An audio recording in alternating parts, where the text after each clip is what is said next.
물론 여긴 국민 라디오.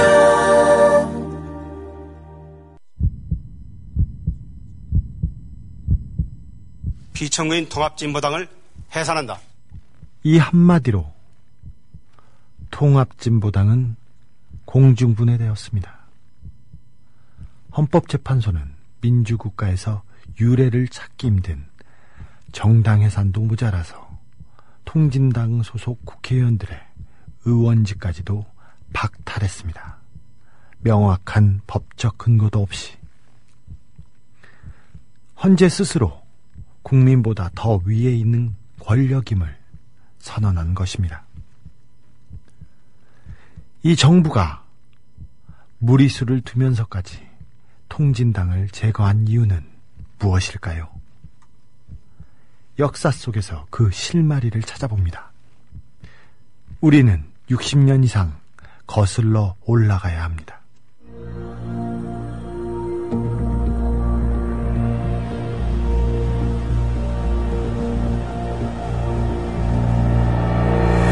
주진우의 현대사 시즌2 제10회 진돗개처럼 살점이 뜯겨지도록.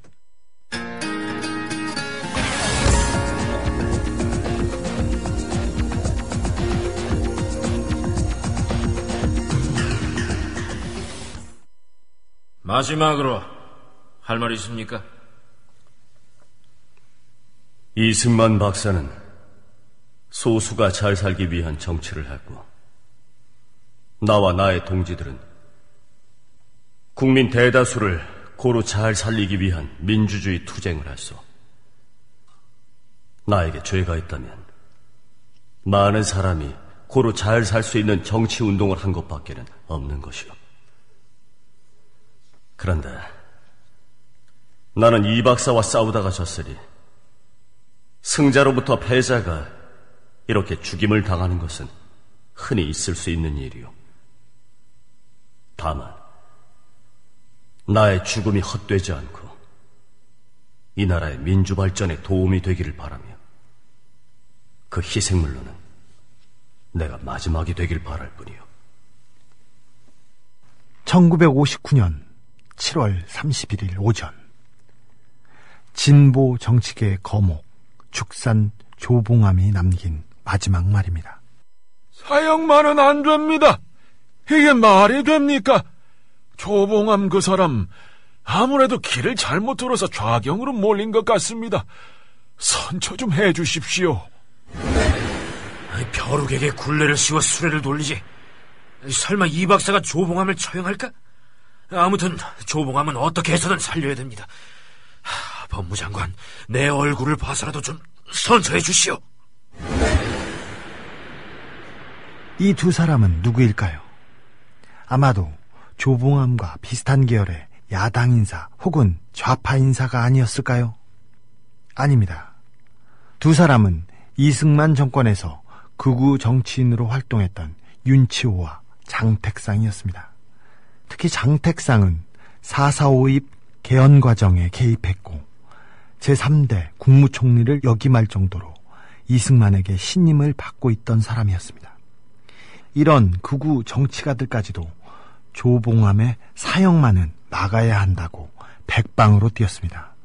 미국도 사형을 반대했지만 결국 조봉암의 죽음을 막지는 못했습니다.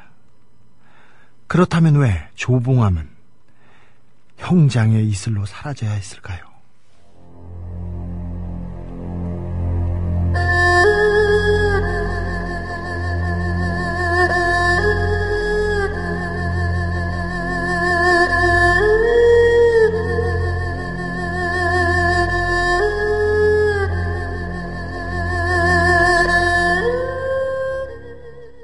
이게 말이 됩니까? 도대체 어떤 판사가 이런 판결을 내린 겁니까? 이런 판사 처리할 방법은 없습니까? 헌법을 고쳐서라도 이런 일이 없어야 합니다.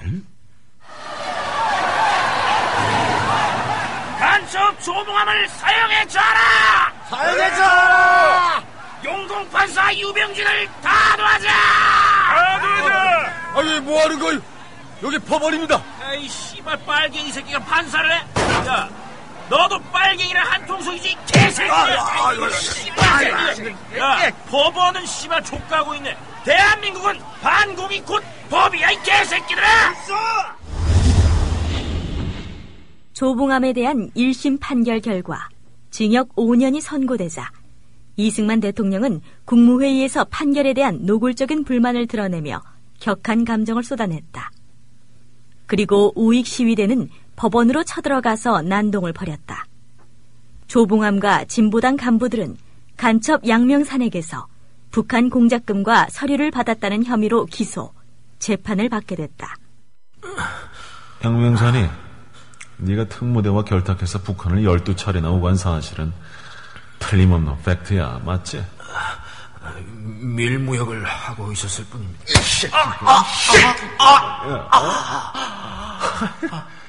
밀무역이면 용서가 되는 줄 알아? 몽둥이 찜질 한번 경험하게 해줄까? 아마 죽을 때까지 오줌 질질 싸고 다닐 거야. 그러고 싶어? 시키는 대로 다 하겠습니다. 그래. 내 말대로 하면 무죄야, 무죄. 자, 야, 여기, 여기 자술서 여기다 써. 조봉암에게 북한 공작금과 서류를 넘겨주었다고.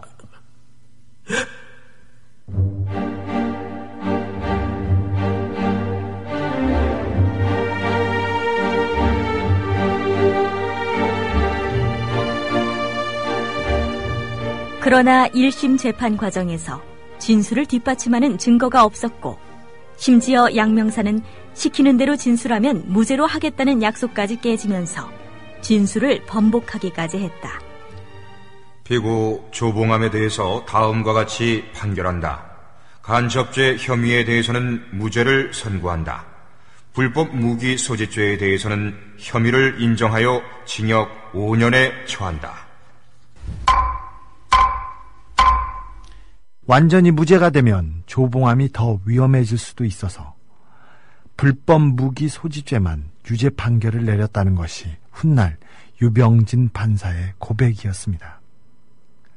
하지만 그는 조봉암의 기일이 되면 묘소를 참배하면서 판결에 대해 사죄했다고 합니다. 그렇지만 이승만은 간첩죄가 무죄로 판결된 것에 분노했고 결국 검찰에서는 진보당의 이념이 평화통일이기 때문에 반공법 위반이라고 주장했다. 그리고 2심과 3심에서는 이 주장을 인정해서 조봉암에게 사형이 선고된 것이다.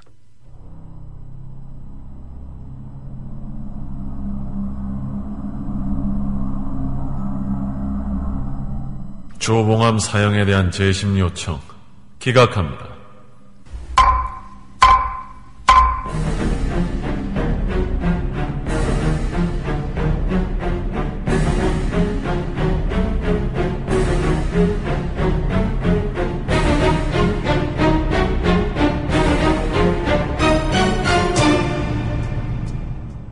기각된 다음 날 그는 형장의 이슬로 사라졌습니다.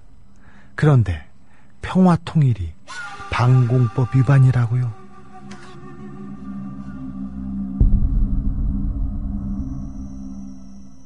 민주진영과 공산진영의 대결은 군사적 면만을 의미하는 것은 절대로 아니며 오히려 군사적인 수단은 정치 수행상의 한 개의 방편으로서 사용된다는 것을 충분히 인식하여야 한다. 그러므로 어떠한 경우이든지 정치적인 대결이 앞에 서는 것이고 또 그 대결에서 승리하는 것이 비로소 명실상부한 승리라고 할 것이다. 남의 힘, 내 힘을 다 합해서 어쨌든 북진 통일이 군사적으로 수행되는 경우라고 할지라도 민주진영의 단결된 역량을 발휘하여 공산진영에 대한 정치적 투쟁에 있어서 승리를 확보하지 못한다고 하면 그것은 진정한 승리도 아니고 또 완전한 것이 못 된다고 단정할 수밖에 없다.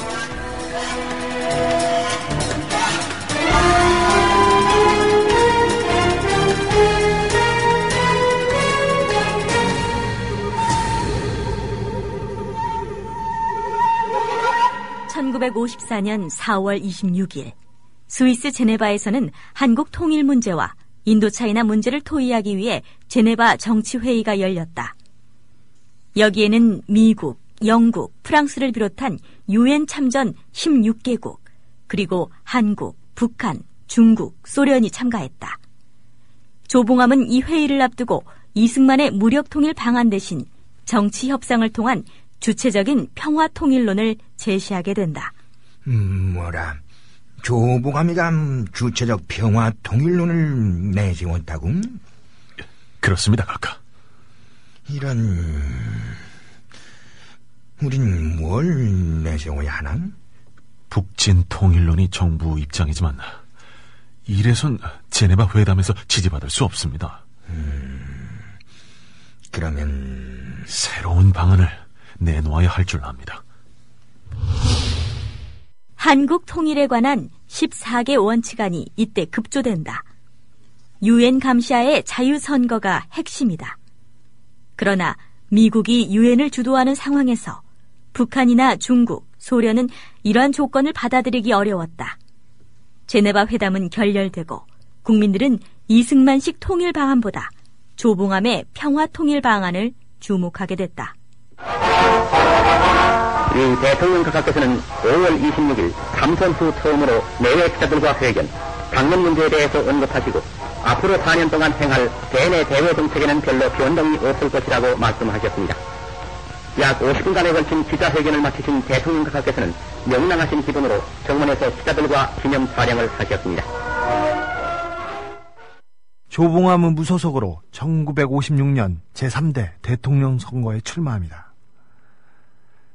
그는 제2대 대선에서 받았던 70만 표보다 훨씬 많은 216만 표를 얻었습니다. 하지만 504만 표를 얻은 이승만에게 패했습니다. 이 선거는 희대의 부정선거로 얼룩졌습니다. 사람들은 조봉암이 선거에서는 이기고 개표에서는 졌다고 말했습니다. 광원용 목사는 선거를 이렇게 회상했습니다. 조봉암이라는 사람을 공산주의자로 몰아서 죽인 것은 전적으로 1956년 대통령 선거 때문입니다. 사실상 조봉암이 이승만을 이긴 선거였거든요. 공화당 국회의원을 지낸 박종태 씨 얘기가 개표장에서 표를 100장 단위로 묶는데 조봉암 표가 워낙 많이 나오니까 조봉암 표 98장에다 앞뒤로 이승만 표를 한 장씩 붙이고는 이승만 표 100장으로 계산했던 겁니다. 그런데도 나중에는 양쪽에 붙일 이승만 표가 부족했다고 합니다. 이런 조봉암은 이승만의 철천지 원수지간이 아니었을까요?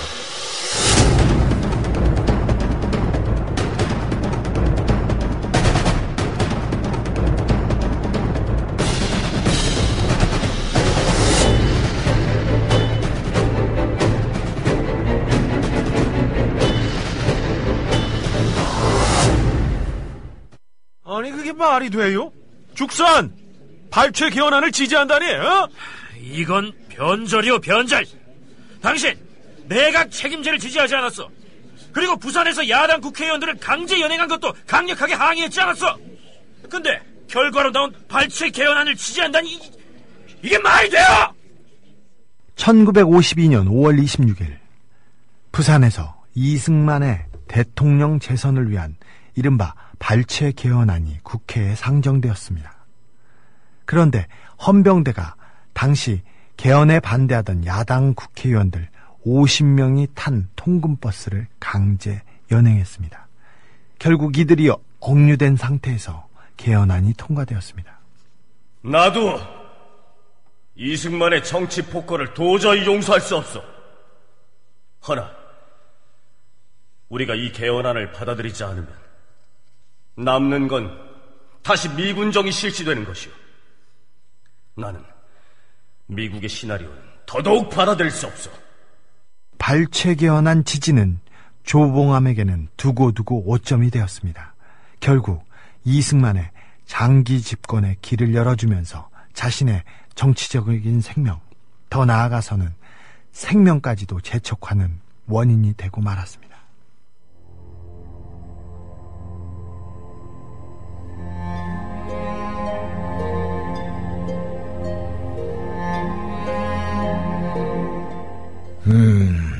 조봉암 씨. 아니지. 이제는 조봉암 장관이지. 내 요청을 받아들여 주셔서 감사드립니다. 앞으로 농림부 장관으로서 나를 많이 도와주십시오. 별 말씀을 다 하십니다. 앞으로 나라를 위해서 열심히 봉사하겠습니다.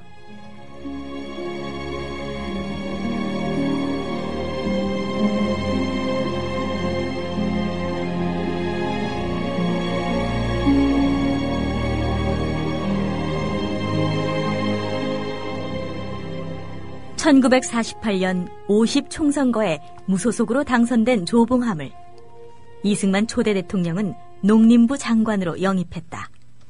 이미 조봉암은 농지개혁안을 내놓으면서 농민들의 지지를 받고 있었고 남한 인구의 70%를 차지하던 소작농을 자신의 지지 기반으로 끌어들이기 위한 보석이었던 것이다. 그가 입안한 농지개혁법은 소작농의 비중을 줄이고 자영농의 비중을 늘리면서 농업 자본을 산업 자본으로 전환하는 것이었다. 소작농의 서름을 겪었던 민중들에게는 큰 호응을 얻었다. MBC 이제는 말할 수 있다와 인터뷰한 김재영 당시 농림부 공무원. 소장파 의원들이 절대적으로 조 장관을 지지를 했어요. 그래서 조 장관의 이제 예를 들면 양곡 수매 정책에 대한 그 법률안이라든가 토지개혁이 아니라든가 이런 걸 그분들이 굉장히 뒷받침해주고 이제 그걸 통과시키려고 애를 쓰고 그런 것 같았어요. 그리고 소장파 의원들은 굉장히 대중의 지지를 많이 받았던 거거든요. 그러니까 그 장관은 언제든지 허리가 꼿꼿하죠. 허리가 꼿꼿하는 건 물리적인 무슨 그 이제 자세도 있겠지만 거기는 자신감, 모든 민중이 나를 뒷받침해줬다는 그런 자부심, 그런 것이 거기 이제 나타났다고 볼 수 있겠죠. 한국전쟁 때 북한군은 농민들의 계급을 해방한다며 선전했지만 농민들의 반응은 차가웠습니다. 그런데 그 이유가 조봉암의 농지개혁으로 자기 땅이 생긴 농민들이 북한의 선전에 넘어가지 않았다고 주장하는 학자들도 있을 정도입니다. 그는 농림부 장관에서 물러난 이후에도 이승만이 위기에 몰렸을 때는 대국적 차원에서 도왔습니다. 이승만도 한국전쟁 중에는 조봉암을 불러 국정을 협의한 적이 여러 차례 있었다고 하죠.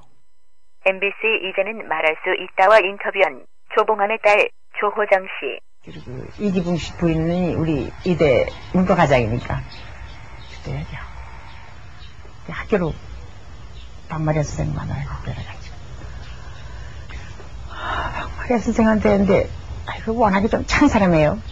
찬 사람이. 그런데 더군다나 우리 아버지에 대한 감정은 뭐 별로 좋지 않을 거고.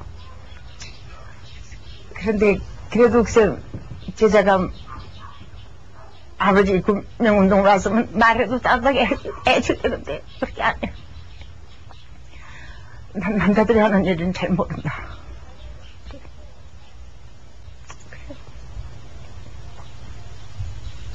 그래. 정치적인 얘기는 잘 모른다 그런 얘기하죠. 내가 무슨 거들을 일은 아니다 그런 뜻으로 얘기하는 거죠. 거들대고 보라고 얘기해.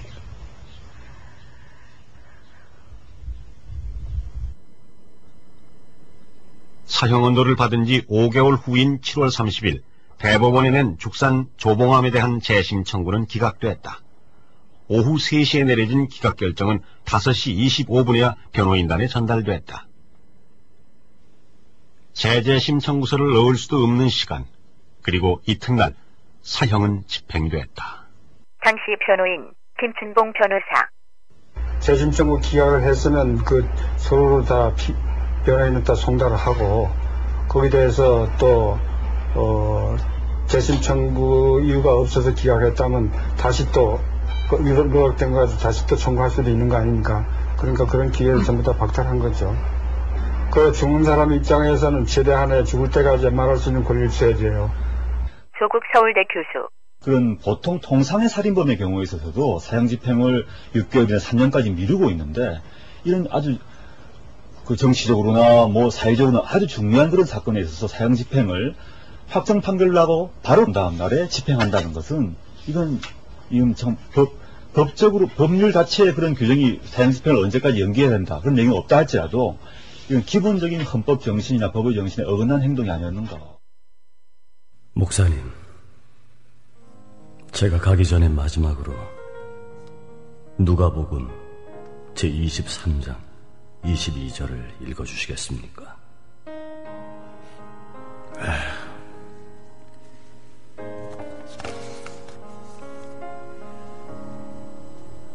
빌라도가 세 번째 말하되 이 사람이 무슨 악한 일을 하였느냐?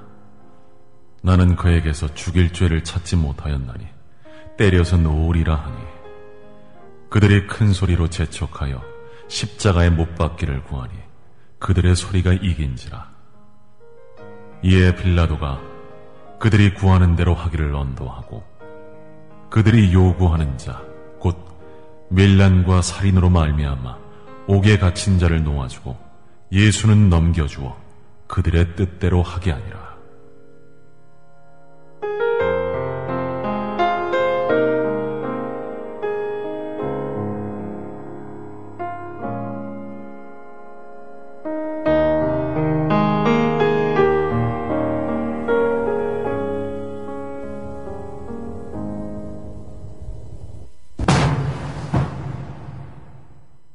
오전 11시 3분 죽산 조봉암은 서대문 형무소에서 형장의 이슬로 생을 마감한다.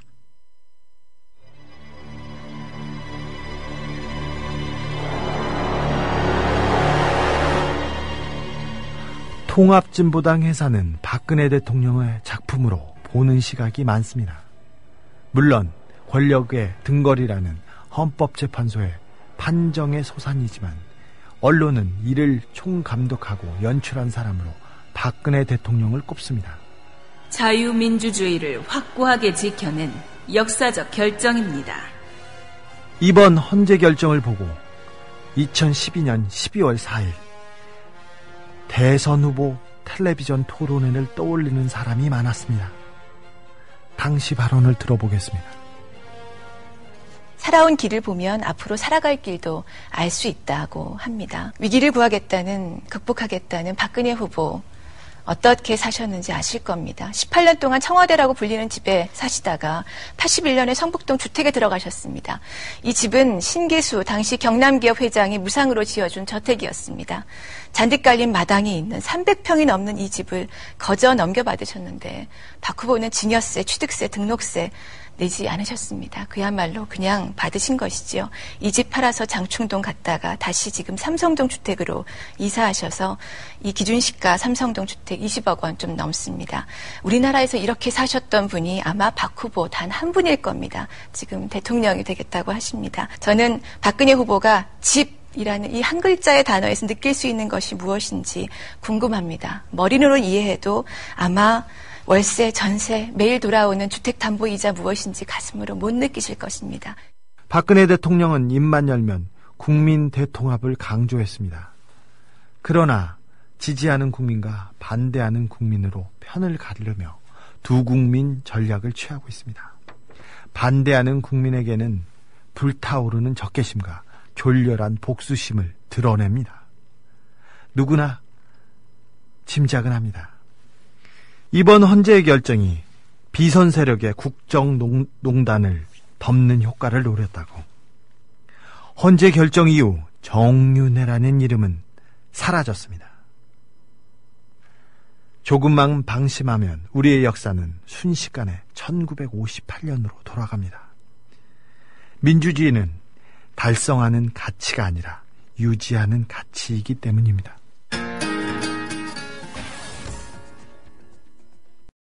2015년 고래 잡으러 갑시다! 2015년 해맞이 행사가 2014년 12월 31일 수요일 오후부터 이튿날 2015년 1월 1일 목요일 오전까지 주문진 앞바다가 눈앞에 펼쳐져 있는 강원도 강릉 청소년 해양수련원에서 열립니다. 서영석, 김용민의 정치 토크, 정영진의 불금쇼 생방송 공개방송으로 함께하고 조합원 모두가 해돋이 장관을 함께 바라보며 한 해 희망을 기원하는 시간으로 꾸밉니다. 가족 단위의 참여를 환영하며 푸짐한 먹을거리, 어린이를 위한 특별한 시간도 약속합니다. 자세한 안내는 국민TV 홈페이지 지역협의회 모임 안내 게시판을 참고하세요.